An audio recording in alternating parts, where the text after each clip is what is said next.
Bob, you've made a big decision. Share that with us. Well, it's amazing. It's last 5 years, I guess it was, at the end of every basketball season. I'd get together with the folks at UT and the Vol Network, and we'd decide, well, do you want to go another year? Do you want to go 3 years? And I was kind of doing it year by year. I still love the games. I still love game day. I still love being around the players. I still love being around the coaches. But this past summer, I just sat there, how much longer do I really want to do this? And I just thought I couldn't make a long-term commitment to the university to stay for 3 or 5 years. And I just thought if I can't do that, then it's probably time for me to move on and do something else. But it was tough. I mean, it's still tough. And I hope you I made the right decision. And I won't know for a while, but because I still got a bunch of games. I still got work to do. In fact, I got to go get some work done now, Rob. You've let me go. We'll wrap this up quickly. Actually, no, we're going to keep you here as long as we can. But, I've still got a full schedule of football. Hope to make the playoffs, maybe win a national championship, go to basketball. So I've got all this in front of me. So I'm not really focusing on the fact this is my last season. I'm just focused. I'm in the middle of another season and trying to get it done. You said over the summer this really started fomenting. Was there any one thing that finally solidified, no, this is what I need to do? Or is it just a gradual when thing? I found out that my grandkids, because we got 4 grandkids now, and we got 1 on the way. Now we're going to have another one in April. So I have 5 grandkids. And I saw their schedules, their football schedules. Well, I can't get to that game. I can't get to that game. And I can't do this. And I thought back of all the stuff I missed when my 2 girls, Allison and Melissa, were growing up. And I just thought, it's time for me to quit missing everything and be a grandfather. And so that was one of the driving forces. Can't get back time, can you? No, can't get that time back. So. But speaking of time, 26 years. Yeah. 26 years. It's flown by. Truly, if you could, and maybe this is a challenge, maybe it's not, but how would you describe that time on Rocky Top, behind the mic? Yeah, the first thing it's flown by. I can't believe. I remember the first game I did, it was against Wyoming in football. And it was Friday before the first game.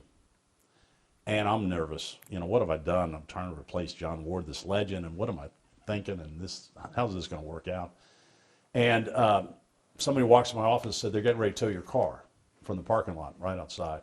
I said, oh, great, this is all I need. And I go out there. I saw the guy with the tow truck. I said, what's the problem? So he got a bad license plate, and some guy had put a Wyoming license plate on my car.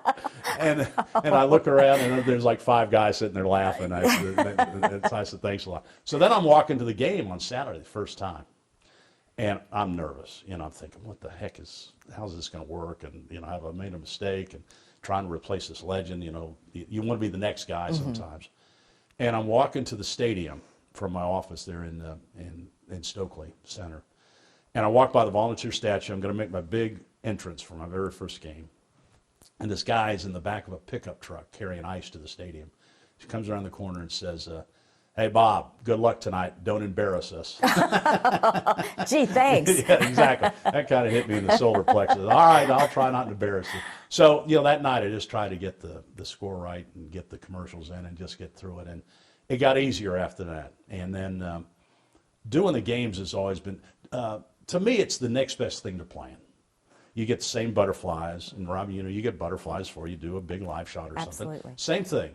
And when I was playing football, I'd always get these butterflies, and then get a chance to do the games, and just thinking back on who had sat in that seat before me: Lindsey Nelson, George Mooney, John Ward, Alan Stout for just a couple of years. But that's a great, unbelievable legacy. And the thing we're proud about in football. Since 1968, everybody that's been on the Vol Network doing broadcasts have been Tennessee alums. All the color guys, everybody. And there's no other place that can say that they've got these many dedicated people doing the games. And so we take a lot of pride in that. I'm going to jump ahead in my questions because that leads me to this. You are a student at UT. You played football at UT. You did. Some people might dispute how well I played, but yeah, I put on the one shirt. You were on that field. You played, I was, right? You did radio. You did play-by-play here at UT. There's that famous sign, I give my all for Tennessee. Yeah. Do you feel like you've given your all for Tennessee? Robin, it's really an amazing story, and how I even got here. because I was growing up in Ohio. I was an okay high school football player, nothing great, nothing right home about. And I was getting recruited by some small schools like Ohio Wesleyan and Denison and some of these places. And so I had a buddy that his dad knew Ray Mears when he used to coach basketball at Wittenberg. And he was the Tennessee basketball coach. He said, we're going down to Tennessee to talk to Coach Mears about maybe Jeff walking on the basketball team or being a manager, which he did. He made the team and later became the manager for Ernie and Bernie. And so while they're down in the basketball office, I didn't even know where Tennessee was. So I said, "Well, yeah." So I walked down to the football office, and I asked the secretary. I said, "What do you have to do to walk on the football team here?" And she goes, "I don't really know. Do you want to talk to Coach Battle?" I said, "Well, yeah." 5 minutes later, I'm in Coach Battle's office. I don't have a program or a piece of film to even prove I played high school football. So then Coach Battle talks to me, takes me down and introduces me to the freshman coaches. This is back when they had freshman football, which were Kurt Watson and Don McCleary.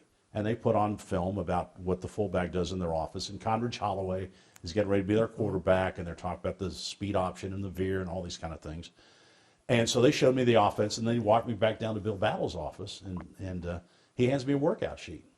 He said, if you can get in school, I'm sure he didn't think I could get in school, but if you get in school, we'd love to have you on the football team. I said, wow. So I called my dad. My dad was a drum major at Ohio State with a marching band, so he was a big-time Buckeye. And I told him, I said, Dad, I think I'm going to walk on at Tennessee. And he goes, oh, no. If you're going to walk on at a big school, you got to walk on at Ohio State. I said, Dad, it's cheaper for me to go to Tennessee out of state than it is to go to Ohio State in-state. And then he said, go Vols. And the rest is history, right? So anyway, but Robin, I show up here at Tennessee, 72, freshman. I don't know a single player on the team. Never met any of them. I've only talked briefly to the coaches. I don't know any of them. And now I've got to go out for 2-day practice sessions, scrimmage in the varsity football team at Tennessee, and I'm going, what in the world? I had no idea whether I could even do it. But the fact I got through 2 days, got through the fall practice, then we started playing games, and I got to play. And just make sure you don't have to look at it. I've had 9 carries for 36 yards on that freshman team. Impressive. Didn't fumble. I kept telling Coach Fulmer, he was a graduate assistant on that team, I kept saying, with those gaudy numbers, I can't believe you're not giving me the ball more. So he told me to broaden my horizons, which meant do something other than play football. So through that, I was able to, really was kind of interesting because when I was in college, I knew I wanted to do something in sports. And so I went to Bill Meyer Stadium one night with a bunch of buddies, and we were watching the Knoxville Sox play. And we wanted to go down and sit behind the dugout. There's like 600 people there or something like that. We wanted to sit behind the dugout. Well, those were box seats, metal chairs behind the dugout, which cost 50 cents more to sit in the box. We were outraged. This is like 74. Yeah. We're outraged. And so I go into the owner's office, and I'm going, I can't believe you won't let us sit behind the seats, by the dugout down there. We're just rooting for the team. Before I left, I talked myself into a summer job with the Knoxville Sox. And I was the assistant general manager. I was the number 2 man on a 2-man staff. I put the flag up. I cooked hot dogs. I sold tickets. I wrote press releases. I took guys to the doctor. I did, and loved it. Best summer job I ever had. $100 a week and all the hot dogs I could eat. Multi-talented. Yes. So I thought if I can get more people to the games, I'd write these little 30-second voicers after the game, and I'd call, didn't get paid extra for it or anything, and I called in all the radio stations and a couple of the TV stations that then they'd run those. And so I thought if we get more people to come to the games, maybe I'll get more than $100 a week. And all of a sudden, out of the blue, WIVK called me and said, we listened to your reports, and we would like to know if you want to do part-time sports at IVK. So now I'm going to school, working at WIVK, and I'm working for the baseball team at night, and just loving every minute of it. So that's how I got into broadcasting, just by luck. And then eventually you landed here. Yeah. Well, that was another good story. So I'm working at WIVK, and Judy Jenkins, who was the news director back then, this is in 1980. I've been at IVK for like 4 or 5 years. And I'd started work doing Lady Ball basketball and doing Blue Jay baseball and a bunch of other stuff. But they called me, and Judy said, can you come over here and audition? I said, for what? She said, to be the sports director. I said, Judy, I've never been on television. I've never done anything in television other than do post-game interviews on the Bill Battle Show. That's all I've done. Well, we've heard you on the radio. We think you'd be pretty good. So come over here and audition. I said, okay. So I show up after my sportscast in the afternoon at WIVK, and they put me out on the set. And I didn't have prompter or anything. And I just took my script basically from WIVK that afternoon. And they said, we want you to go to 3 minutes. And so I didn't even have a tie on, didn't have a coat of tie, because they weren't going to give me this job. So I'm sitting there, and the red light goes on, and I do my dance. Sometimes your mouth works really well, sometimes it don't work at all. Well, this time, I couldn't have done it any better. They wanted me to go 3 minutes. I went 2:57. They were impressed by that. And then they said, well, you want to do it again? I said, I don't think I can do it any better than this. Well, we'll let you do it again if you want to. No, I'm good. I was good because they're not going to hire me. And so I go on, take Tammy to dinner and the whole bit. And they said, we'll see you later, and we'll get back in touch with you. I knew what that meant. They weren't going to call me back. So they called the next day, and they offered me the sports director's job. And I'm telling them, I said, you shouldn't even hire me because I've never done this before. Well, we think you've got some talent. So they hired me, and that's how it started. I got sent to New York to do promos with the CBS guys before I even went on the air here. I mean, I'm at the Marriott Marquis, and I go to CBS Black Rock, and they give me a script. I don't even know who I'm talking to. I'm with all these great anchors from all over the country. And here I am, 26 years old, never been on television. I'm going, what am I doing here? So you go into this room, and they had 3 stools, and they had a producer and a photographer. And all of a sudden, the door opens, and here comes Pat Summerall and Tom Legend. Brookshire. Mm-hmm. Yeah, I mean, the #1 team at CBS. I'm going, holy. And Pat's going, hello, Bob, I'm Pat Summerall. I said, well, I know who in the heck you are. And my octave level was about 3 times. I'm Bob Kesling. So it was watch Action 10 Sports and watch the NFL on CBS, and then I could ask him a couple of questions. And that went about 15 minutes, and I'm going, God, that was unbelievable. Well, the door opens again, and here comes John Madden and Dick Stockton. And Madden's throwing me all over. Hey, Bob, I've never met the guy. Hey, Bob, good buddy. Throwing me around. We're doing, watch the NFL on, at that time we were a CBS affiliate. Mm-hmm. Watch the NFL on WBIR. And watch my buddy Bob on Channel 10, this kind of stuff. And then I got to ask them some questions. And then they left. And I'm going, this is unbelievable. And the producer told me, she says, I think you're the youngest guy here. How old are you? So I'm 26. She said, you really did a good job doing all this stuff. Said, how long have you been in the business? I said, 30 minutes. Been in the business about 30 minutes. But that producer telling me that I did a good job really was what led me to believe that maybe I could do this. And it gave me confidence. And you did such a good job. After 18 years here at BIR, then this opportunity to become the voice of the Vols. How did that happen? It's interesting. When I was here, and I've got to credit Jim Hart and Jim Swinehart and a bunch of the people that I worked with here. They never held me back from any play-by-play opportunities I had to do Lady Vol basketball. I did Lady Vol basketball the whole time I was here at Channel 10 for those 18 years. I did Knoxville Blue Jay baseball. Jim Hart helped me get a job doing the Nashville Sounds on television over in Nashville. I did that. They let me do any national radio games that I could get on Westwood One. So they never, ever, and not all TV stations would do that. Mm-hmm. They never held me back from doing any kind of play-by-play opportunity. But at that time, I was working here, and I was doing Jefferson Pilot TV games for the SEC, and that started in '89. So I was doing that. So I was perfectly happy. I mean, I was doing Channel 10, and I've got Jefferson Pilot, and they're 2 really good things, and having a lot of fun doing stuff. And so John Ward announces before the start of the '98 season he's retiring. And it stunned everybody a little bit because John was still at the top of his game. But that whole season, I never talked to Coach Dickey. I never sent him a tape. I never sent him a resume. I never even talked to him about the job. I didn't talk to John about the job or anything because I was happy with what I was doing. I was still under contract here at Channel 10. And I didn't hear anything from Coach Dickey that whole year. And then John did his final game in the NCAA tournament on a Saturday, and they got beat. Doug Dickey called me at 7:30 Monday morning and said, can you be in my office at 9 o'clock? And I said, yeah. So I was in his office. And did you have any idea at this point? Well, I mean, at that time I thought, well, he's going to talk to me. I didn't know whether he's going to talk to me about the job, who you should hire, or talk to me about if I was interested. And I didn't know, but when Doug Dickey called, you responded and went. So I go there, and he asked me, he said, "Are you interested in the job?" I said, "Well, I'm interested in talking about it, but I've got a really good job here."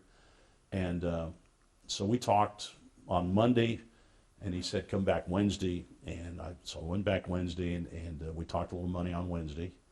And then I went back on Friday, and he had an offer in an envelope, but I didn't even look at it. And I was talking to the people here at Channel 10. I said, if we could extend my contract to do some certain things, and we couldn't get that ironed out.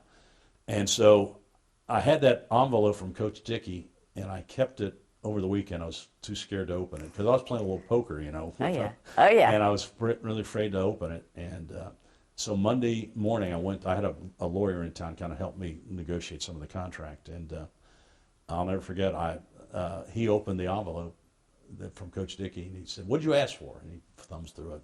"Did you ask for this? Ask for this?" He said, "It's all there. He gave you everything you wanted."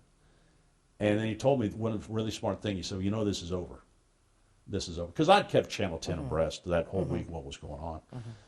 And so I came over here, and Jeff Lee was the general manager, and Margie Nichols was the news director, and we met downstairs, and Jeff had an offer for me, was going to hand it to me. And I said, "Jeff, I appreciate it, but I've just taken the job at Tennessee."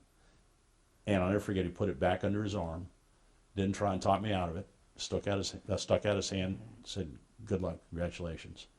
And I really appreciated Jeff approaching it that way, because I think I could not have gone wrong either way I went. So then they brought me up to the newsroom and told the whole newsroom, and that was really emotional. Cause I remember that well. I remember it well. Yeah, this was my home for 18 years, all my friends, and so it was. And now I got to go replace this legend, and I don't know what I'm doing again. So talk about that relationship. Yes, you're replacing John Ward. Yeah. But you had been in his sphere. Yeah, yeah. How impactful was that relationship that then led you to this? It was unbelievable. Again, I kind of lucked in to getting to work on the Vol Network because I met Ernie Robertson, who was the photographer, the film guy at UT, who filmed all the football games. Well, he also loved baseball, so he would go over to the baseball games and film the pitchers. And then we'd take the pitchers over to the football complex, and I'd go with him because I love baseball too. And they would play the film for the because back in the 70s, if you're in minor league baseball, you're on your own. There are no pitching coaches. There are no hitting coaches.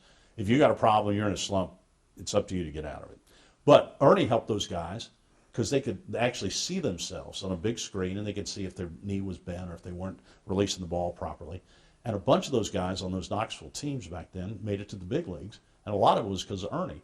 Well, Ernie needed a film editor for the Bill Battle show, the TV show. And he knew I played football, and he said, "Can you do this?" I said, "Yeah, I think so." So it was a big job. When the film would stop and put a flash frame in it, my job was to take a pair of scissors and cut the flash frame out and glue it back together. We're going old school now. My gosh, I want to be the best film editor in the SEC. But that's how I met John Ward, doing that for the coaches show. And we'd tape the show at midnight, and I loved it. And so then 2 years later, I did that for 2 years, and then John needed a spotter. And he said, "You played football, didn't you?" I said, "Yeah." "Well, you know something about the game, be my spotter." So that's where that started, and I sat next to him for 15 years and learned how to do the game and how to broadcast, how to prepare for it. He always told us before every game, "I don't need you excited for a Tennessee-Alabama game. I need you prepared to do the work." And that's kind of the way he approached it. You know, John was a lawyer who never practiced law, had his law degree. And he approached every broadcast like he was presenting a case, like a trial. See, he was just meticulous in his preparation. And I learned a lot about that from him. And so that prepared me to do games and be a broadcaster. And then I got the opportunity to start working for Jefferson Pilot and calling games, and that was really a lot of fun. And for 26 years, you were behind that mic Yeah. as the voice of Yeah. the Vol. So a little Q&A here when it comes to your job behind the mic. Best game you ever called, most memorable game? I think it was probably the 6 overtime game, and the years get by, but 6 overtime game against Arkansas, because 2 of the main people in the game were two of my favorite players, Casey Clausen and Jason Witten. And when Jason scored that touchdown in the 6th overtime, I thought that was really a special moment. I remember the basketball game in Memphis when Tennessee beat Memphis to become the #1 team in the country. That was a really special night. And the last 10 years with Coach Barnes has been a blast. I mean, it's amazing. I've never seen a guy that is so focused on the court and such a funny guy and jokester and off the court. And we just have a great relationship. So you remember the players. You know, most of the time you remember players more than you remember. I mean, Eric Berry was a guy that just special, and getting to know Peyton and all these other people around, and the coaches you're around, you know, Bruce Pearl and those people were really special. And they all treated me great. We didn't win as much as sometimes we wanted to, but the relationships you build with the coaches is still pretty special. And so I remember that. But the 5 overtime game against Alabama down there, beat Miami in the Orange Bowl. I mean, all these games are really special. Still working on the network, the '85 Sugar Bowl. So I was sitting there next to John, spotting for John at the Sugar Bowl, and that was such a wild week that week down there. But just so many games, it's hard to pick out one or two that really stands out. I'd like, before I go out, and I told Coach Heupel this the other day, you know, John went out with a national championship. That's the least you can do for me. The pressure's on now, right? Exactly. Let's get this done. He said, "Okay, big boy, we'll get after it." So anyway, but you know, and I've never done a Final Four with Tennessee, so I'd like to see Coach Barnes get a chance to go to the Final Four. So that would be 2 goals I would have this year, just to go out on such a high note. So many memories. Are there some memories that you just want to put in the rear view? Any games or calls or anything that you're like, okay, let's forget about that? You know, I have this tradition that I started, and I don't know why I started it, but Lindsey Nelson, when, you know, Lindsey used to do stuff here at Channel 10 called Lindsey at Large. And so I'd come in the afternoon, and Lindsey Nelson is sitting in the sports office. You talk about what a classroom you had. I'm talking to this great, he's in 17 Hall of Fames. So I'm sitting there talking to Lindsey Nelson. And he always told me, he said, when you do a broadcast, you got to treat it like you're going to work. So don't show up in a tank top or something like that. Dress like you're going to work. And so I've always worn a tie when I do football games. I'm probably the only guy in Neyland Stadium wearing a tie. But because of Lindsey, and John always wore a tie too. Lindsey probably told John the same thing, because John and Lindsey were good friends. But anyway, I always wore a tie, and I never wear a tie with a loss in it. So if Tennessee lost a game, that tie is out of the rotation. So you get another one. So every tie is a fresh one that doesn't have a loss in it. And the tie at Arkansas this year never made it out of Fayetteville. It's still there somewhere. And Mike Hamilton was the athletic director one time, and he was at some banquet with some of the managers of the football team. And this one manager had this really nice orange tie on. And Mike went up and looked at it and said, "That's Neiman Marcus. That's a pretty good tie. Where'd you get that?" I said, "I got it out of the trash can at Notre Dame when Kesling threw it away." So, good tie. Yeah, good, but you can't wear one that's got a loss in it. Exactly. Not good for him, but good for me. Yeah, so there exactly. you go. So that's just it's a kind of maybe a dumb tradition, but I've never worn a tie to a football game that's got a loss in it. I love that story. That is a great story. Can you fast forward when you have done your last basketball game and next season rolls around? Where are you going to be? Are you going to be in the stands? I don't know. I haven't even thought that far. I mean, I'm serious. I'm still thinking, we got Mississippi State this week, and then we got to go to Georgia, and then we got basketball. I'm doing a doubleheader this week. I'm doing the Louisville basketball game at noon, flying back, and then doing the Mississippi State game at night. So I mean, I got enough on my plate right now. But I'll miss it. I mean, I've been playing football since I was in first grade down in Richland, Texas. I was playing football. I played it all the way into college, and I've been going to games, and I mean, it's in my blood, and I can't imagine not being around the game doing something. I don't know what I'll be doing. I'll probably coaching my grandkids' football teams probably. But I'll be doing something in sports. It's just too much in my blood. But I don't know what that is right now. I haven't thought about that. I know I've got to stay busy. I've got to go do something, and I don't anticipate doing another broadcast job. But you know, when you kind of shut the door, it's sometimes, at least in my career, when one door is kind of shut, something else is opened, and I still think I'm young enough, and I'm healthy, and I'm ready to go.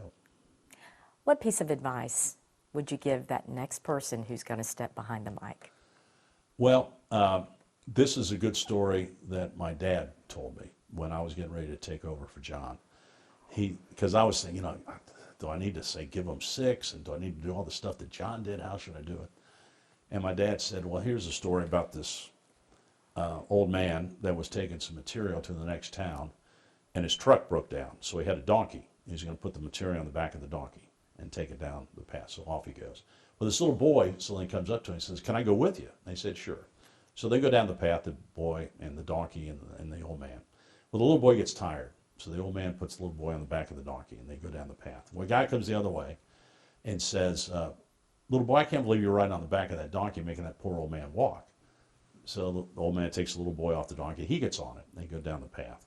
Another guy comes the other way and says, old man, I can't believe you're on the back of that donkey and making that poor little boy walk. And so he reaches down, picks up the little boy, and they're both on the back of the donkey. Another guy comes down the path. I can't believe you, old man and little boy, are on the back of that poor old broken down donkey. Well, they felt sorry for the donkey, so they started carrying the donkey. And they got to a bridge, and they lost the grip, and they dropped the donkey into the river. And my dad goes, you know what the moral of the story is? I said, I have no idea.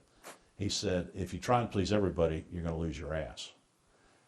And he told me that. Point taken. Yes. Point taken. So he said, don't be John Ward. Don't be Lindsey Nelson.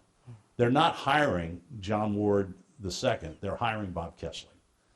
You're trained. You've done this your whole life. Just go do it the way you think it ought to be done. And that's what this next guy will do. And there'll be plenty of guys that will want this job. It's one of the best, if not the best, play-by-play job in the country. There'll be lots of great candidates for it, and they'll find a great replacement, and I'm fully confident in that. And I'm okay with that. And I've just been blessed to have 26 years in the seat. And in 26 years, it's been noted. You were just inducted into the Tennessee Radio Hall of Fame. Yeah, that was a great honor. And the thing that was the best about it, it was in Murfreesboro this summer, and all my family was there. But we had, I don't know, maybe 50 or 60 of my good friends and people I've worked with, and we just had a big celebration. So that was really special. And so yeah, I was honored and blessed to be there. So that was a great night. Your big buddy, Bill Williams, also there. Yeah. You guys have had journeyed many years together, both here and beyond. Well, when I took the job here at Channel 10, I remember the first night I went out on that news set, and there's Bill Williams sitting there, and I go, oh my God, what am I getting myself into? Here's the Walter Cronkite of Knoxville News, and I'm sitting there, and I was nervous. I mean, I didn't know how to shoot a camera. I didn't know how to edit. I didn't know how to do anything. And I walk out there, and Bill says, it's going to be okay. You're going to be okay. Just, do what you know what you can do. And so I did. I had a guy at the radio station, Bill Suitcase Simpson. It was a great radio name. This guy's been all over the country. So anyway, I was doing high school football scores one time on WIBK, and I couldn't say Ooltawa to save my life. And I'm stumbling and bumbling. I thought they were going to fire me. And he came into the studio, and Bill turned out to be a really good friend of mine for a long time. He goes, Bob, here's what you got to learn. Treat the microphone like it's your best friend and just tell them a story. And he said, same thing with television. Get on the set. And that's what I thought about that first night. Look in the lens. That's your best friend. Just tell them. It's just you two. It's not, you don't think about the people that are listening. It's just you two. And that's helped me also in my career with the Vol Network, is I treat it like it's me and some guy in a pickup truck driving around Maryville, and it's just the two of us. And I'm trying to tell him what's going on in the Tennessee game and what the score is and how his team is doing. And I think that's the way you approach it. I think that's the best way to do games. I've just tried to, instead of making a mass meeting, it's a one-on-one. It's me, and the guy might be out in his back porch or mowing the grass. One of the first games that Tim Priest and I did, it was the Auburn game. And the first play of the game, Deion Grant intercepts the pass and runs it back for a touchdown. This guy had been sitting in a tree stand in the woods looking for this big buck he'd been chasing all day. And he's finally, the big buck is coming into view. Well, the game is starting. So he's got his headset on, listening to the game. Well, Dion gets that interception, runs back for a touchdown, and he loses his balance and falls out of the deer stand and breaks both his arms. And he called me. He said, Bob, you caused me to break both arms. I just fell out of the tree stand. He said, but it was worth it. Absolutely. We beat Auburn. So that's kind of the passion you got. Yeah. As he's really walking funny. around with two cast on. But that's another great thing is all, you get some negative letters, but not many. But the positive letters you get, they're so rewarding.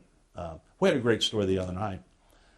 We're at Kingsport, the Big Orange Caravan, this past spring. And all of a sudden, they said, well, somebody wants to meet you. And his name was Ryan. He was blind, been blind from birth. And he just wanted to be there at the Big Orange Caravan. And so I went up and talked to him, and he had me sign a picture for him, which I did. And I said, well, how'd you get here, Ryan? He said, well, I just took an Uber. I said, you came by yourself? He said, oh, yeah, I do that all the time. I said, have you ever been to a Tennessee game? He said, no, I've never been to a Tennessee game. I said, we're going to get you to a game this year.